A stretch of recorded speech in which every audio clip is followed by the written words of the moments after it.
एक बार जागरण कराया नंद बाबा ने। पर जागरण का मतलब केवल माता की चौकी नहीं होता। जागरण का मतलब केवल वो नहीं होता।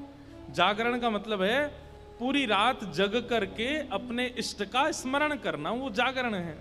रात भर जागरण चला। तो जागरण के काल में जैसे ही थोड़े ब्रह्म मुहूर्त का समय हुआ, तब घड़ी तो होती नहीं थी। अंदाजा लगाया तो नंद बाबा को लगी कि भाई ब्रह्म मुहूर्त है, क्यों मैं स्नान करवे जाऊं। तो जैसे ही नंद बाबा ने यमुना जी में प्रवेश किया, तुरंत इनको यम के दूत ले गए। क्योंकि अब तो नहीं ऐसा होता, पर नदियों में भी स्नान करने का समय होता है। जब नंद बाबा बहुत देर तक नहीं आए तो सबने जाके ठाकुर जी से कही, तो ठाकुर जी गए और ठाकुर जी ने यमुना जी में प्रवेश करके गंधर्व लोक में जाकर के नंद बाबा को वहां से छुड़ाया और वापस लेकर के आए। तो जैसे ही नंद बाबा वापस आए तो सब ब्रजवासियों ने घेर लिया। सब लोग इधर देखो। सब ब्रजवासी बोले, बाबा तुम कहां चले गए? रात में गए, अब निकल के आए हो। मधुमंगल श्रीदाम बोले, बाबा हमें तो यूं बताओ, इतनी देर तुमने सांस कैसे ली भीतर? तुम चले कहां गए? बाबा बोले, भैया दो देवता मुझे पकड़ के ले गए, मैंने देव काल में स्नान कर लियो। बोले फिर?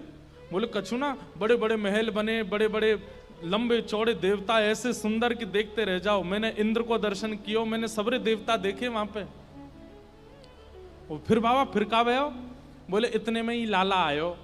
और जैसे ही लाला आयो, लाला के आती सब या को प्रणाम करने लगे, सब या के चरणन में नतमस्तक है गए, सब या की बलैया लेने लगे, गंधर्वजन या की आरती करने लगे।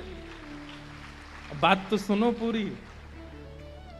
और सब ब्रजवासी टेढ़े टेढ़े देख रहे हैं लाला है, या पूज रहे हम बे, या की पूजा कर रहे हो इंद्र हम बे। ठाकुर जी इतरा रहे सामने खड़े खड़े। बोले तुम्हें ही ना पूजा मो, सबरे पूजे तीनों लोक में। सबरे बोले, बाबा सच में यहाँ की पूजा भाई वहां पे? बोले हाँ। अब तो ठाकुर जी का यश बढ़ गया। अब तो महाराज निमंत्रण आने लगे घर घर से, लाला हमारे घर भोजन करवे आ जाइयो, हमारे घर सोवे आ जाइयो, हमारे घर शरबत पीवे आ जाइयो, छाछ पीवे। अब ठाकुर जी तो मधुमंगल सीधामा से कह रहे हैं, आज की भाषा में कहें तो अपॉइंटमेंट लेते जाओ कहां कहां जाना है।